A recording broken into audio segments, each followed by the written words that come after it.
બનાસકાંઠાના રાજપુર પાંજરાપોળ ખાતે નાયબ મુખ્યમંત્રી હર્ષ સંઘવીના હસ્તે સ્વર્ગસ્થ જીવદયા પ્રેમી ભરતભાઈ કોઠારિયાના સ્મૃતિ સ્મારકનું અનાવરણ કરાયું। ગૌ ભક્તોએ અને સ્વર્ગસ્થ ભરતભાઈ કોઠારીના પરિવારે હર્ષ સંઘવીનું સન્માન કર્યું હતું।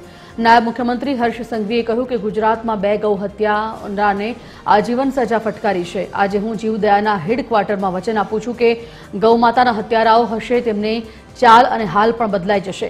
જીવદયા એ મારો ધર્મ છે અને જીવદયાનું કામ કરવું એ મારી ફરજ છે। આ 2 કામ માટે હું કટિબદ્ધ છું। आ गौ हत्याराओ आ जीवन सुधी जेल में सड़से, जेल में रहवू पड़शे।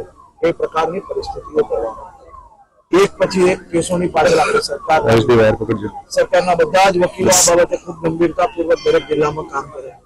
આપણે પોલીસમાં બી એક નવો પ્રયાસ કર્યો છે પંચમહાલ જિલ્લાની અંદર ગૌ હત્યારાઓને રોકવા ટોકવા અને ક્યાંયને ક્યાંય પકડીને લાવવા અને ગૌ હત્યામાં જોડાયેલા લોકો ઉપર વોચ રાખવામાં આવે છે। ગાય માતાને બચાવવા માટે ગૌ હત્યા રોકવા માટે એક નવી સ્ક્વોડ બનાવવામાં આવી છે। એનો પાયલટ કામગીરી આખા ગુજરાતમાં ચાલી રહી છે। એના ઉપરથી આખા ગુજરાતની અંદર ભવિષ્યની અંદર વિચાર